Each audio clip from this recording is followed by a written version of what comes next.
If you heard that little jingle in the beginning, you might be wondering, what's that beautiful tune? Who made that beautiful tune? Long time friend of the pod, my dear friend Noah. Their is Noah the Infuriator. They are an incredible DM. They do Dungeons and Dragons. They have a Dungeons and Dragons podcast called Try Not to Die. It's an incredible podcast. They also stream on Twitch every Wednesday around noon to 1 Eastern Standard Time to play all sorts of fun games. I've been watching Noah play games since I was a wee little one, and they are the most fun to watch. They are so talented, a great musician, a great singer, so definitely check them out. We're going to put a bunch of links. And thank you, Noah, for the beautiful, beautiful music. Thank you, Noah. Thank you, Noah. We love it so much. Hi, and welcome back to The Biased Cut. Today, we're going to be talking about a pattern that... polka dots. You might be seeing it. You might be seeing this pattern kind of everywhere. I feel like it's having its massive resurgence. It never went away, but it's really like the pattern of the year.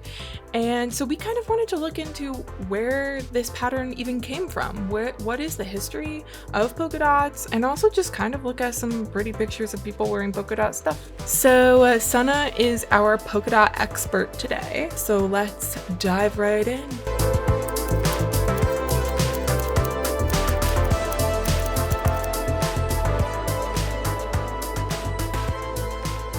History of polka dots. The reason I wanted to do this topic this week is because I was at the Royal Ascot on Saturday, and there were so many polka dots. Oh, by the way, the Royal Ascot, for anyone who doesn't know, is horse racing. Do I care about horse racing? No. Did I question the ethics of it while I was there? Yes. Was it hot that day? It was okay. It wasn't too bad. It was manageable. But basically, everyone gets dressed up. The royals come. It's the whole thing. But I saw so many polka dots. Wow. And it was all ages. The photo that I sent you guys of that lady who was full polka dot dress. She looked so good. Full polka dot hat. And she was probably in her like late 60s. And she was like, I don't know, it inspired Slaying. me. Yes, I love. She looked so good, and the hat was so like floppy, and the material was so like nice and I wish I got a breezy. photo of the front as well, because it was so 80s, like great, amazing. Love. But it made me think that all ages like wearing polka dots. It's not a trend that's specific to young people, which I think is kind of the idea that a lot of publications try to give. They're like, cool girl polka dots, blah blah blah. But the thing is, everyone wears polka dots. Everyone can be a cool girl. Everyone can be a cool girl. So let's get into where these came from, shall we? So I will do a little caveat in that I'm focusing on Western Europe and the US because it's a pattern that has existed in so many cultures for such a long time.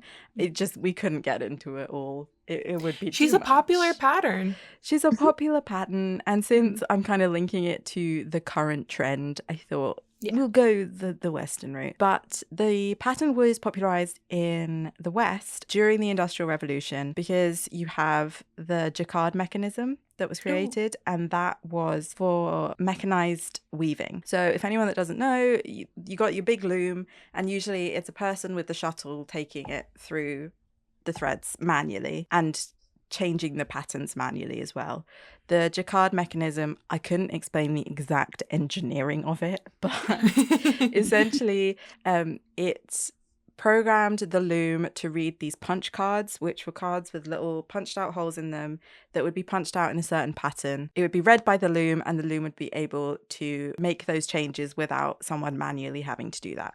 So that obviously made it a lot easier to make repeat patterns in clothing, and it also made it more accessible because it can now, because it's more efficient, less expensive, More and essentially. more. Yeah. And it also allowed for the like symmetrical, evenly spaced motif. Oh, okay. Which is what a polka dot is. I feel like I didn't include a definition of a polka dot because I just assumed Yes. You'll know what that is. But no, we should clarify because I'm Yes, seeing a lot of yeah. things. So polka dots for me are, now this is kind of controversial. I think they are evenly distributed Yes. dots. Oh, okay. In like a To grid me, sort I of think, pattern. yeah. Yes. To me personally, polka dot is evenly distributed, like offset parallel lines of motifs. You do get spotty fabric. Oh. This is a distinction I have made myself. This is not an official thing. This is Sana's official polka dot. No, but I am right system. here with you. Okay, good. When polka dots are not evenly spaced, it makes me really upset. I don't like it. Yeah, I just feel like it's a different thing. Like it just It's feels a like a totally different different vibe. Exactly. Okay, good. I'm glad I have a buddy with that. But yeah, again, if that's not a fit, this is just my opinion. It's my opinion. It's my opinion. Now, to explain the name, there's a lot of debate about it, unsurprisingly, as it is in any textile history thing. But it's kind of understood that Eastern European communities, predominantly Polish, but also that is kind of contested It's as murky, well. People say it's from Bohemia, which I didn't realize was a real place. If you watch our We've recently learned that Bohemia was a real place. Did have to fix that in the edit. I was like, and that's okay. Bohemia is real. I accept my faults. Yeah, and I also we don't know everything. The amount of stuff that all three of us have said out loud that we're like, that's just a part of life. It was just a part of life. But anyway, yeah. So it was a dance style. It was a dance style that came along with these communities when they immigrated to Western Europe. And they would start dance clubs, polka dance clubs. And some people say that women would wear these like dotted fabrics in different colors to show their affiliation with different clubs. That is kind of, we don't really know. It's a theory. Yeah. The name just kind of stuck, essentially. People started calling it polka dots and they liked it. There were loads of other things that had the polka prefix added to it. So there were like polka hats and polka curtains, and there were loads of different things, but polka dots was the one that stuck. If anyone knows more about that, please let us know. Any linguists in the chat? Yeah, let us know. I love that. I wonder if there's gonna be a single linguist in our chat. I wonder if there will be a linguist in the chat. That would be so crazy. Linguists, sound off in the comments. We'll be kind of offended if you don't. Yeah, seriously.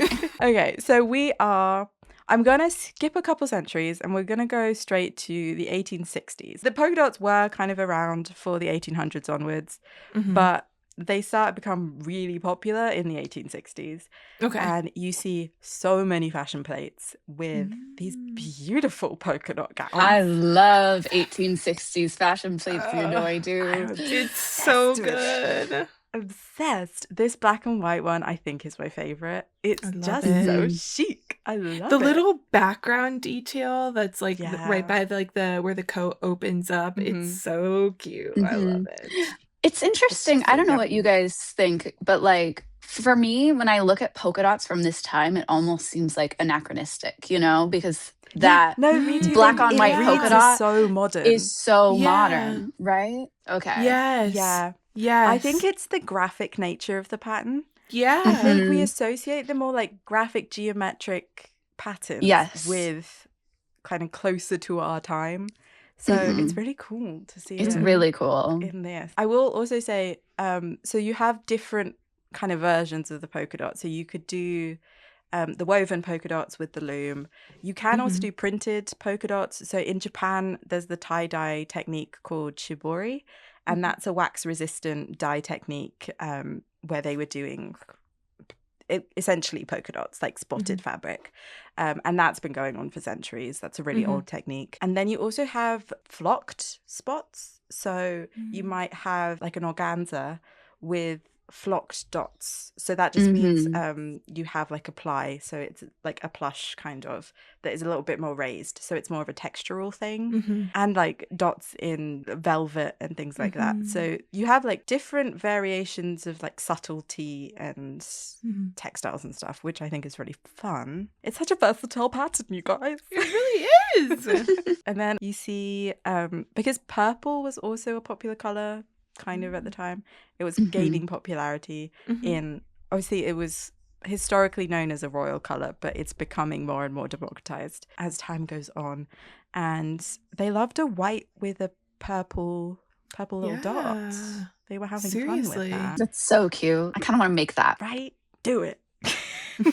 Just to have. You can have it. You just have my car.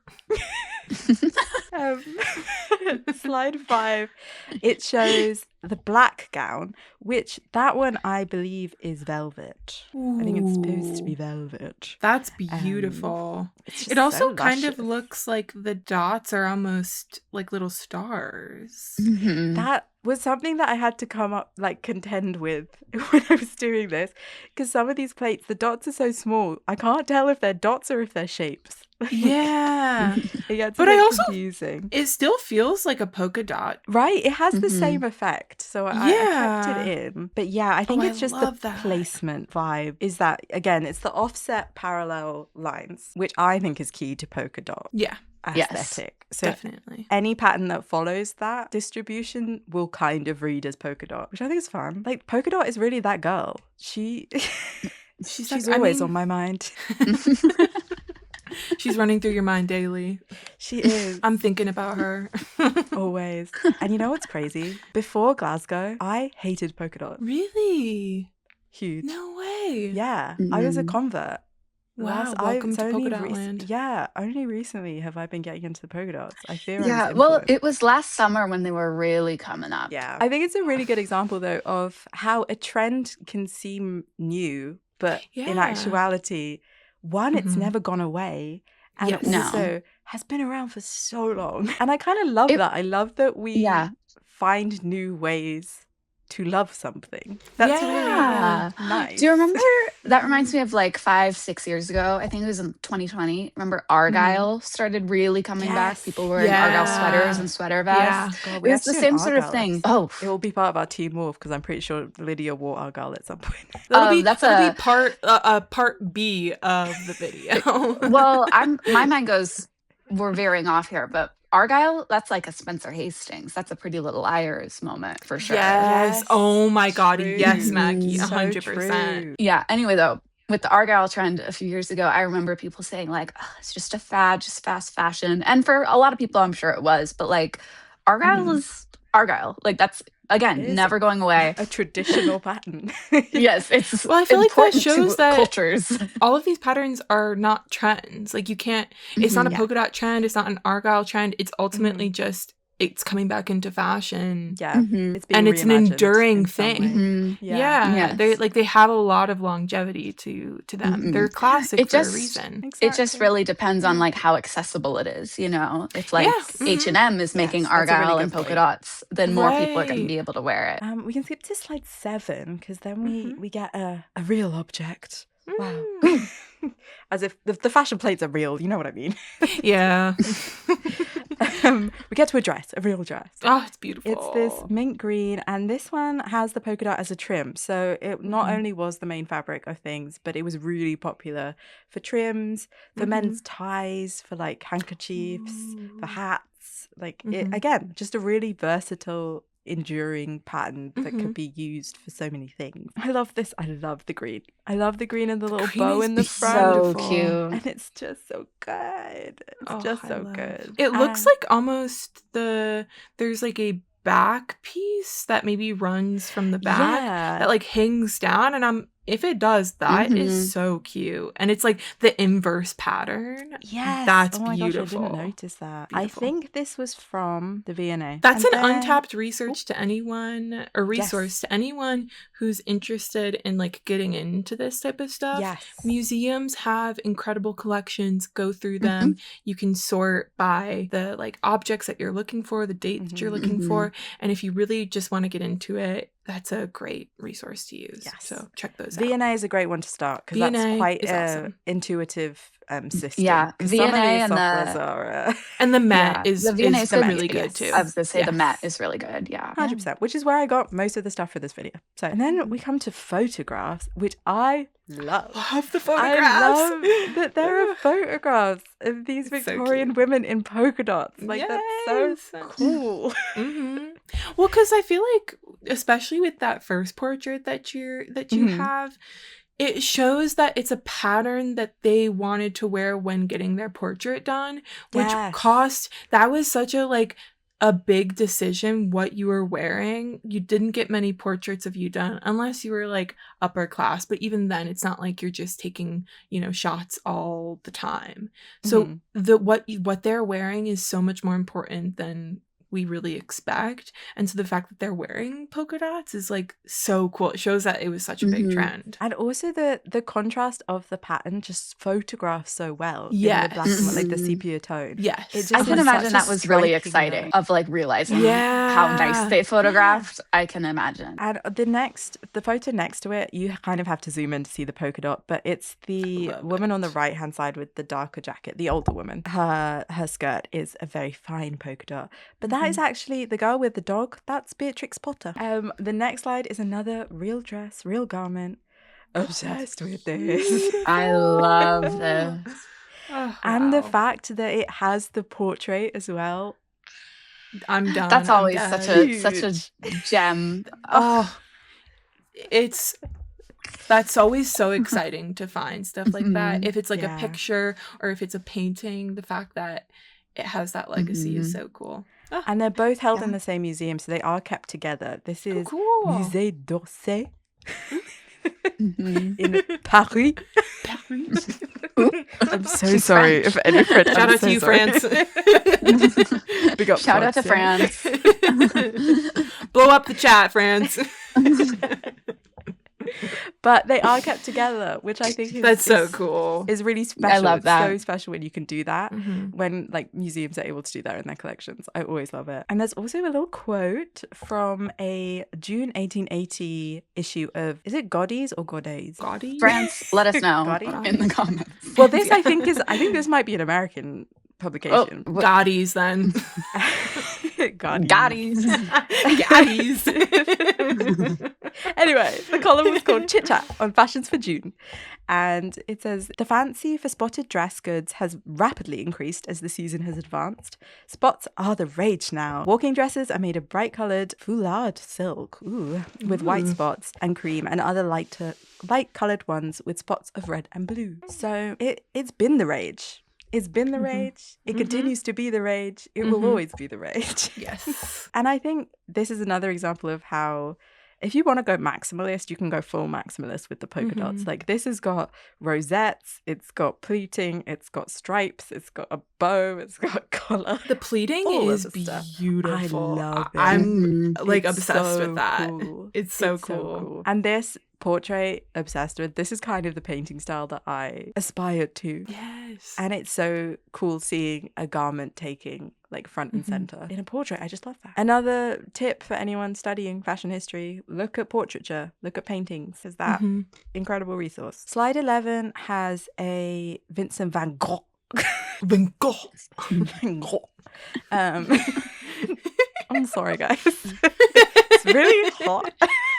It's just the heat, guys. It's just the heat. But there's this really gorgeous portrait of a girl wearing this striped bodice and this amazing...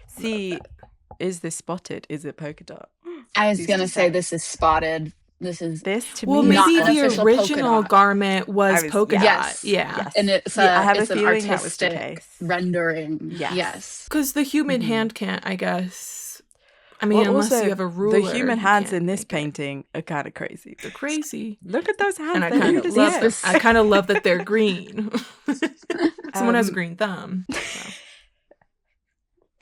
What was he trying to convey? I don't know. But the fashion plate next to it as well, absurd. I So this love is that. So good. in the 1890s. We are peak massive sleeves, you guys. Yes. And massive sleeves with polka dots. Hell yeah. She probably was a crazy gal. Look at her. It's an incredible outfit, but it is crazy. Also, we should say fashion plates weren't based on real people. This is not a real person that existed. just in case anyway. And proportions are always weird. Yeah, that too. Yes, very much that. I also included some clippings from another column from 1882. And it just, again, it's explaining how this was a trend and the different ways it was a trend. So we also have this connection to Spain that this pattern seemed to have. So it says Spanish lace designs and large polka dots of plush or velvet. So I think there was this kind of, it was worn with Spanish items, so Spanish lace. This is the thing, they called things names, but that doesn't necessarily mean that those things were that. Yeah. Wow, that was really, that was a really insightful sentence. Like, they say Spanish lace, I would have to do some more research to check that it actually was Spanish, because sometimes they were just naming stuff.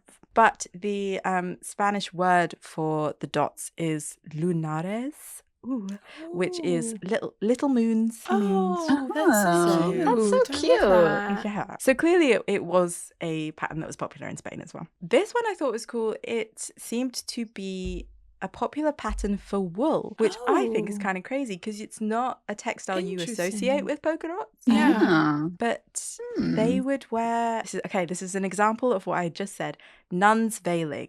That doesn't mean nuns. Everyone would you might wear think. nuns. You might think. But it originated from the veils that nuns would wear, but it became just an item of clothing that women would wear. It was just an accessory that they called nuns veiling. So yeah, it was popular as a design for these accessories. Now we're into the 20th century. So beginning of 20th century, I kind of skipped. It's still in the fashion zeitgeist. It's still being worn.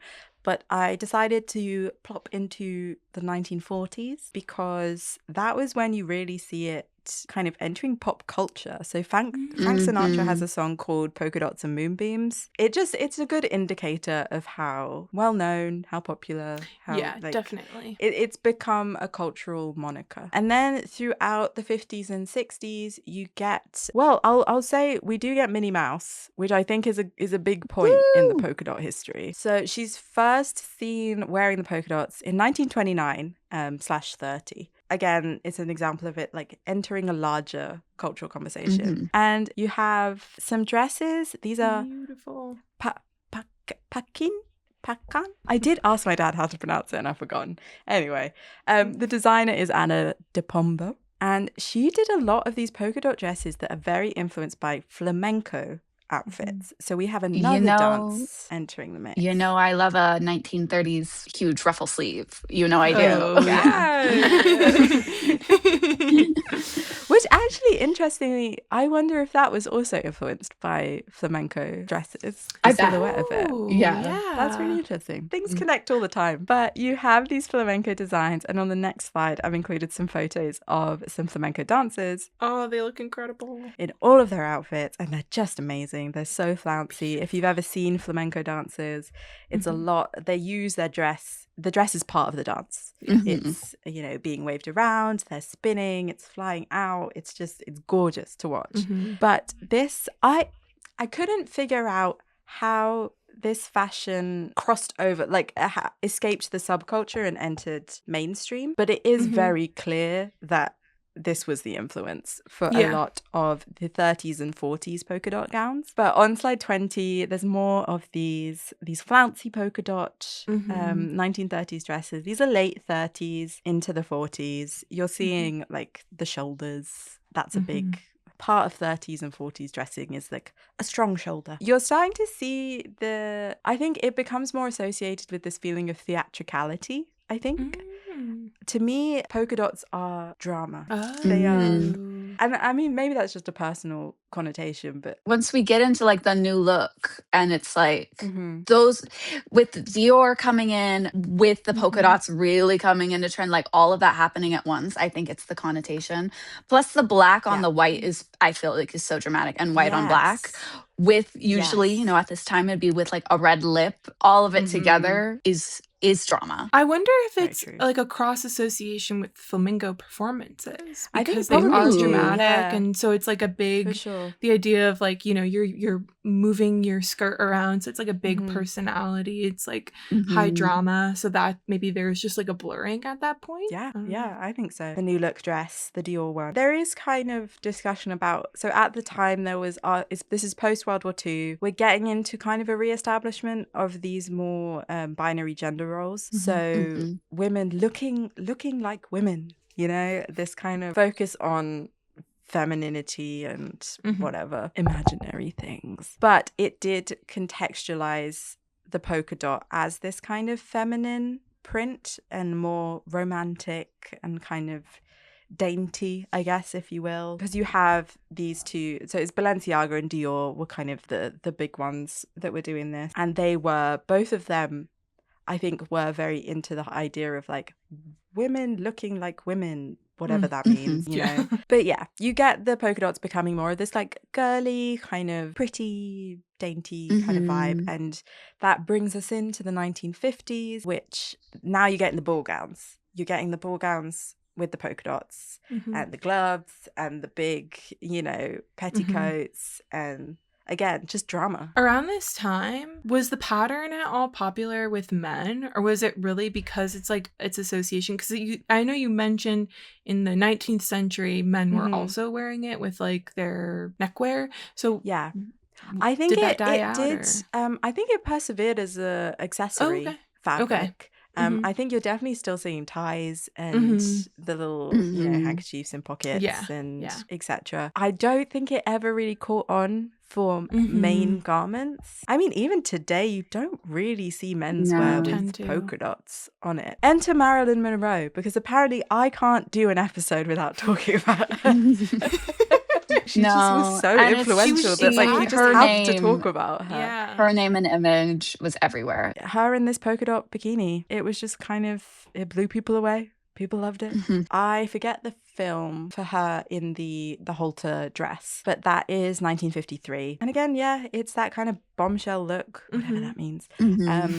But the figure hugging, you know, and bringing in the polka dots, just furthering that connection between femininity and this pattern. And then I thought I would include these looks because it kind of shows a contrast in, you have these like, the center one, I believe is Katharine Hepburn. So it's Audrey Hepburn, Katharine Hepburn, and then random model. I'm sorry, I don't know her name. You have the kind of varying degrees of femininity, I guess. Like you have the red look, I would say, is kind of the ultimate 50s, 60s kind of hyper feminine. Yeah. Trad wife, if you will. And then you have Audrey Hepburn. It's a bit more girlish. It's a bit, you know, more casual. And then you have the center one, which is trousers. It's trousers and a matching little polo top. So as much as, you know, it was being worn in these ball gowns and these big dramatic looks, I think it also was something that translated into people's like daily life and just casual day-to-day clothing. Yeah. Then I include my icon, my favorite, one of my favorite actresses ever. This is Rika in the 70s. And the 70s is really when the polka dot became big in Bollywood. So there was a film called Bobby. And in that, it's this kind of tie top. It's like a crop top that ties in the front. You know those ones? They're like 50s. Yeah. The 50s style. Yeah. And that was polka dot. And that film, the whole, like the fashions of that film were hugely influential on women's wear in India. Then you have this film, and she just wears these gorgeous polka dot blouses, which when I'm in India, I am getting a blouse. Yes. With this cut like this. Yes. It's just so this, like, stunning. Keyhole. So cute. Like, with the little like button, like, oh, it's beautiful. It's so cute. I love the big pink polka dots in the other picture. It's and then she matches her bangles with it. So cute. Yeah. It's so cute. I'm definitely gonna get a polka dot sari as well. Yeah. I've told my You're gonna mum have You to. need that. she's on the case. So then I kind of skipped the 70s for Western clothing just because there wasn't anything It wasn't major to super talk about. prevalent. I'm sure Yeah. it was still being worn, but it Yeah. wasn't part of Yeah. popular styles and stuff. We took a Then we get break from into- polka dots. And we get into arguably the biggest decade for polka dots of the 20th century. Because We're in Y'all, the 80s, people. we will forever rep the Diana- 80s on this podcast. The 80s rocked. Diana, Princess of Wales, Her Royal Highness, listen, full title here, she could rock a polka dot. You know what's so funny? The Princess Diana pic that I chose, she's at Royal Ascot. I zoomed into the leaflet that she's holding. I didn't even realize. Yeah. Oh my gosh. Like when you were talking about that, about the lady, I was like, she started that trend. Like Diana was there. I didn't connect that, but so she funny. obviously was like, she was doing a Diana look, Wow. which completely Yeah, went and over my head. Did Kate Middleton not wear polka dots to the Royal Ascot a few years ago? No, And people were like, oh, it's an a few years ode, ago. or was it to somewhere else? Probably. Yeah. Probably. No, she probably did it. But yes, Diana, she wore polka dots all the time. Like I had so many images to choose from. But I think this, it's the black and white and the hat. I had to go with this one. The 80s was all about maximalism. And you see more is more. You see the contrasting sizes like of the dots. So that image, the runway image, is, this huge polka dots for the blouse and then a smaller one for the skirt, which I really love. I love mixing patterns. And then this little skirt suit with the cuffs being in a different, and then the shirt underneath being a new I'm one. obsessed with this. And I It's like so the good. cut of the blazer at the top. It's like jagged. Yes. I love that. So 80s, it was just doing it all, You have brighter colors. I think you see a lot of bright yellow with black polka dots. That's a very 80s thing. Kind of Bumblebee-esque, I guess. And then that obviously, as decades often do, is contrasted by the 90s, which was all about minimalism, baby.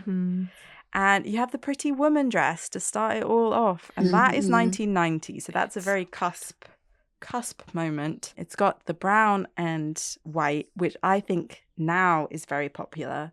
Yeah. Last summer it was black and white, and this summer it's all about the brown. It's all about the browns. Yes, which I love. Yeah, and we go back to the more understated version of the polka dot. It's probably the closest to what we're seeing nowadays with these like flowier fabrics. It tend to be a smaller polka dot. We've reduced the size from the 80s for sure. Ralph Lauren was doing a lot of it. Moschino, all of the runway designers were kind of dabbling in a more subtle way of using the polka dot. And that brings us into the 21st century. Wow, we made it. So just a rough rundown. I think the 2000s, we're going full Y2K, we're going full fun colors, kitsch, girly, like it's kind of spacey. Then into the 2010s, we get to the twee. We're back. So this is looking back to the 50s and 60s and bringing that into this kind of preppy style, inspired by swing dresses and pin-up. And you see the bold, like it's all about the graphic kind of contrasty characteristics of the polka dot. And it's black, white, and red, that kind of combination. Very popular. Yes. Oh, and navy and white. But I will say, like, if my memory serves me right, it was less on the black and white, and it was much more on the red and white and the navy and white, like that, what we're seeing here. Sure. Yeah, it was a little sillier. We were bringing in more colors, like a little more whimsy was happening with these polka dots, I think. Yeah, and then 2020 enters the cool girl polka dots, which I would say what is being told to us as cool girl polka dot is very 90s inspired. But from what I see people wearing out and about, everyone's pulling from different decades. Yeah. Everyone's wearing polka dots, but we're wearing them in different ways, which I think is really fun. It's really fun. Maybe that shows that more people are thrifting their polka dots. Yeah, probably. Yeah. So 2000s, we have, this was a really iconic image. So this was Ralph Lauren 2000 runway collection. I mean, it's just crazy. You get the capris, you get the matching everything, but still pretty subtle, right? And then on the other hand, you have Dolce & Gabbana, who we don't support in this household, but we do have to mention them as part of history. So, sorry. They were there. We'll put it all blurred out. They were there. They Censored. did. But yeah, so this shows a bit of a bolder imagining of it. But with it brings in the sheer fabrics, which I think is popular now as well. And then this is kind of later 2000. So Katy Perry with her One of the Boys album cover in 2009 is wearing this little polka dot bralette, which is kind of bringing us into what will be twee preppy kind of vibes. She really started heading She twee. was. Yeah. And of course, Lindsay Lohan's character in Mean Girls, which was 2004, in this little itty bitty micro skirt. And we're into the tweet. Now, Maggie, I am going to defer to you a little bit here because I do believe that Taylor Swift was a big proponent of there's an of interview we should put in here where she was like asked about it, and she was like, I love polka dots. Everything I own is polka dots. I'm like having to go on a polka dot break. She and Zooey Deschanel really were the twee girls of this time. Like we're getting into 2012. With the bangs, with the red lip, with the polka dots, with these 50s silhouettes. Zooey Deschanel, like her character Jess in New Girl was wearing it throughout the whole show. But also Zooey Deschanel as an actress and her personal stylist was also wearing it. So you get this like double overlap. I stuck in a little Gossip Girl because I thought she just looked so cute. A little Blair Waldorf. She's got her. If we're talking about the 2010s, we've got to include Blair Waldorf. The icon, the legend. Blair Waldorf. Herself. And we're into the 2020s now. And I picked these three because I think they show the what I was saying before, the pulling from different decades. So Bella Hadid feels very Y2K. So cute. She looks it's kind of it's so good. It's kind of a 2020s does Y2K. Yes. But it's Y2K doing like 60s, 50s, 60s. Yeah. With Guys, the pedal you pushers. think you fell out of a coconut tree? No. And Bella Hadid knows that. And Bella Hadid Hadid knows knows a that. Coconut tree. Yes, which we love you. She's such a fashion girly. Talk about dream guest. Oh yes. Bella. If there's any chance that you're watching this, I would love to chat to her have you on about fashion. I just think it would be so fun. Like 8 years ago, Emma Chamberlain on one of her blogs, she was deciding what to wear and she was looking up Bella Hadid on Pinterest and she goes, when in doubt, what is Bella Hadid doing? And I think about that all the time since she said that because that's so real. What is she doing? Because it's great. She's great. Shape shifter. Anyway, we have Miss Margot from the Barbie press run. She was really loving the polka dots for Barbie. This one again is kind of a mix of everything, I would say. It's very much an amalgamation of everything. And then we have Miss Sabrina Carpenter in a 2024 cover.